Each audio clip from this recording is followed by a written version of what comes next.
Welcome back to the Hope for the Heartbroken 5-part video series to help you find your path to happiness after loss. My name is Catherine McNulty and I am the founder of GriefInspired, and I am fundamentally here to give you hope and to let you know that you can find a path to happiness after loss. How I do that, I connect you with others. I teach you how to grieve because so many of us don't know how to grieve. I certainly didn't. And I support you on your journey because grief is a journey. But at the end of that journey, your goal can be to find happiness after loss. And that's what I want for you. Now, this is video number 3. In video number 1, we talked about what is happiness at all? What does happiness mean for you? And in video 2, we talked about, is there hope? Can we actually be happy after loss? And in this video, we are going to build belief for your life and for your future. We're going to ask you today, do you actually believe? We're going to spend time there. And I'm going to show you how you can start to believe if you don't right now.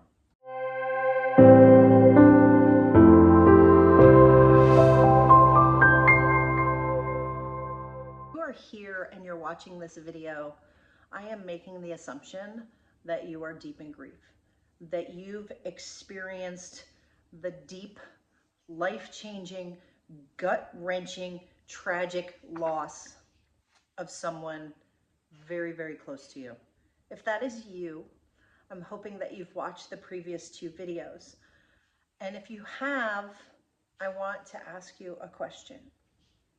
After watching those 2 videos, do you believe today, right now, in this very moment, that you can be happy again? I want you to drop me a comment below and let me know. Take a moment and pause the video if you have to before we keep moving on, because this is such an important question. Do you believe that you will be happy again? Now, I told you that I was going to share with you how you get that belief if you don't fundamentally believe. Well, where you get that belief is in watching other people who have been through a similar tragic, gut-wrenching, life-changing loss like the one that you've experienced. So if you've lost a spouse, you got to get with other people who have lost a spouse. If you've lost a child, you need to get with somebody else who's lost a child. You need to see people who have gone through the grief process, who are further out in the process than you are, and you need to be able to see them living again, creating a future for themselves, doing things in their life that are meaningful and purposeful, right? So that you can know and you can have the belief like, hey, they're happy, they seem happy, maybe they're not, right? We have to ask. We need to find people who are truly, truly happy, but know that they've found it. And if you can't find anyone else in your sphere of influence, I want to invite you to my grief courses, because those people are all on the path because they already believe. You will not sign up for a grief course and have that grief course be successful if you don't fundamentally believe that you can get through your grief. You can choose to stay stuck, to stay in grief, and there is no judgment in that.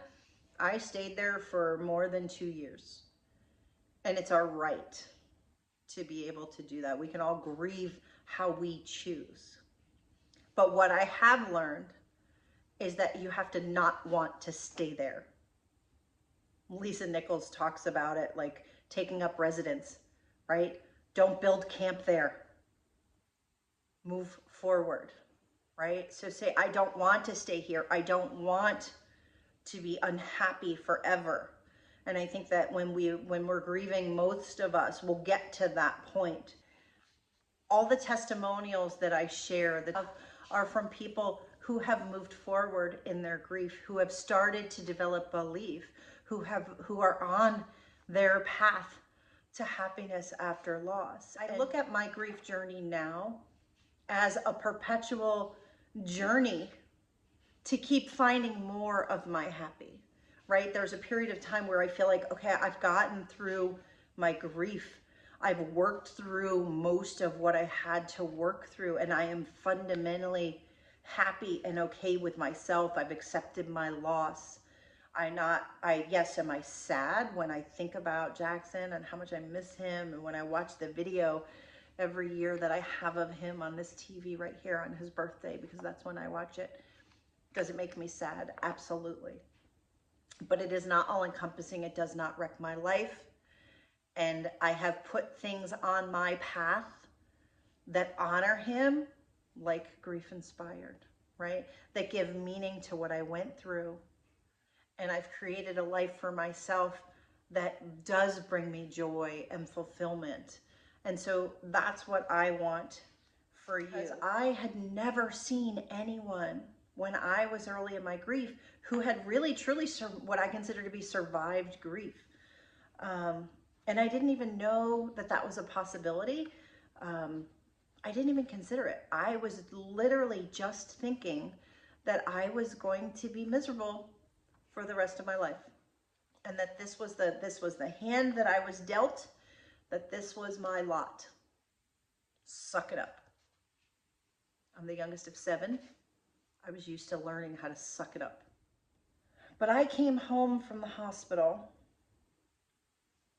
I had spent 42 days and nights in the NICU with my son, praying that he would live, praying that he would somehow survive, praying that I would have the strength to get through what he would be like if he continued to live, what disabilities he might have, who I would need to be able to take care of him. But when I came home and opened the door to my house and looked at his crib that was empty, I believed that life had treated me unfairly, that I must have done something wrong, that God was punishing me, right? I get that one a lot. I felt that way too. And that this was my lot in life. I didn't believe. This video is about belief. I didn't believe that things were going to get better for me. I believed that I just had to carry the weight of my loss and carry that pain with me for the rest of my life. And you can look in grief groups, you can look in grief support groups, you can find that belief, the belief that this is your lot in life, that you are going to be sad and miserable and broken-hearted and heartbroken for as long as you live. That is a belief that you will find. It's pervasive. I didn't want that. And I sat in my pain, and I sat in my grief and my disappointment and the guilt from all the things that I thought maybe I did wrong, or the things that I didn't do. And being sad and miserable was my identity. It became who I was, because if you carry beliefs that you're never going to be happy again, when you lose hope, when you're in despair, that is who you become. And I kind of realized, I found like I didn't like that, like, because that's not how I wanted to see myself. I realized I didn't even like spending time with me. Why would anyone else want to hang out with me? I was miserable. Do you know what I'm talking about?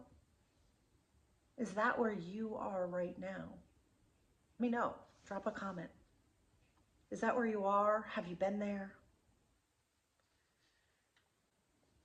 But something shifted for me. You know, one day I was looking for answers, because I couldn't let that be my life. I didn't want that. I was disgusted with myself, and it was this internal blaming and self-judgment, saying like, what's wrong with you? And people say all the time that their loved ones or people, you know, at their work will say like, snap out of it. And I couldn't snap out of it, and I didn't know what was wrong. But I kept looking for answers. I said, there has to be something. And so I started learning about grief. I started reading.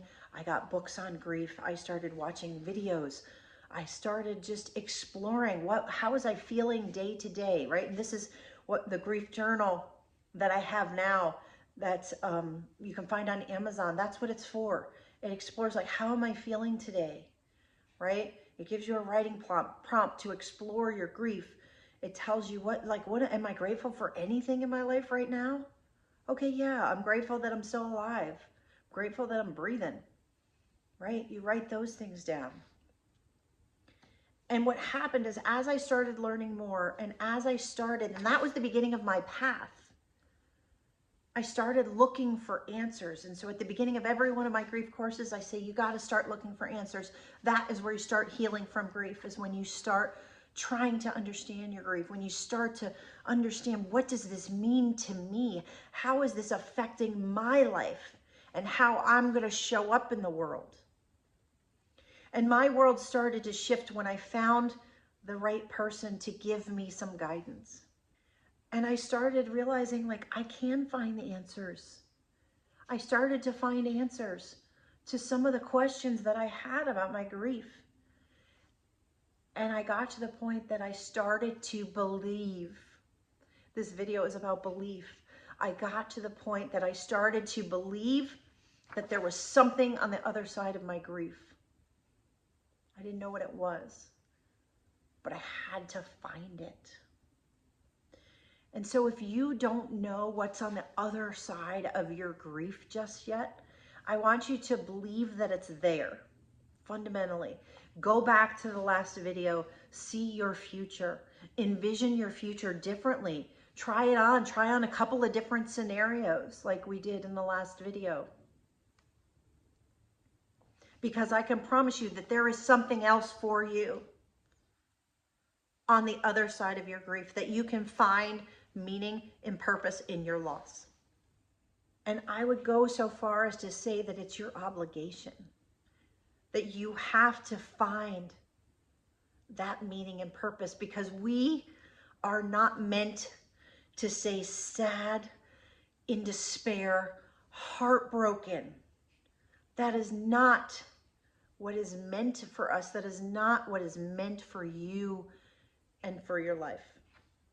And if you can't even find an inkling of belief there, I want to encourage you to start and continue to watch the 300 plus videos are on here, and do not stop until you've watched every one. Until you have belief that it's possible for you, because I can guarantee that it is, and I need you to trust me on that.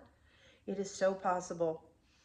And then find a way to get around other people who have been through grief themselves. Because if you can see that somebody else has done it and has made it through grief, you yourself, you can believe that you can do it too.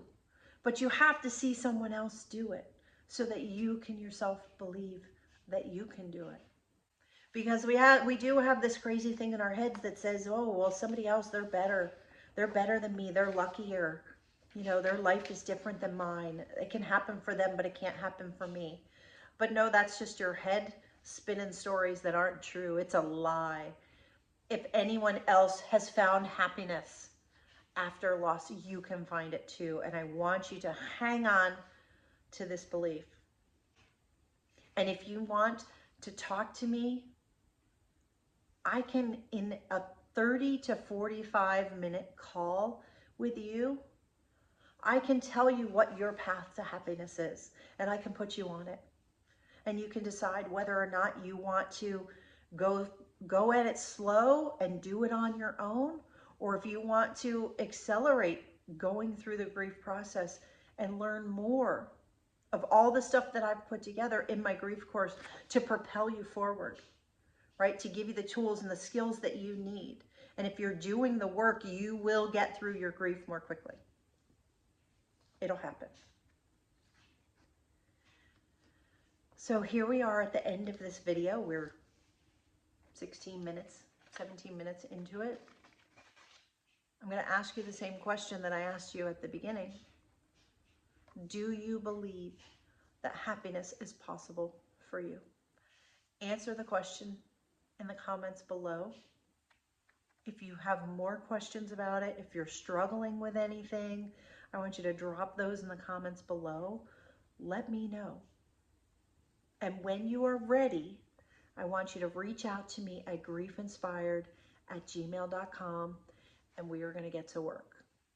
Now, in the next video, we are going to talk about the fact that happiness, finding your happiness after loss, it requires courage.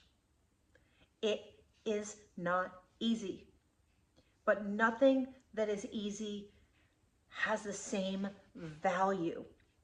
When you get on the other side of your grief and you look back, like look back on how far you've come now, that was work and you got through it, and you should feel proud that you did that. So in video 4, we are going to talk about finding your happiness and how it requires courage. And then in the last video of this series, video number 5, we are going to talk about taking action and what are the things that you can do to find your path to happiness after loss, and how to propel yourself forward so that you can get there, so that you can feel that joy, that contentment, that peace, that calm, the happiness and the meaning and the purpose that are available to you for your life. I want that so much for you, and I can't wait for the next video.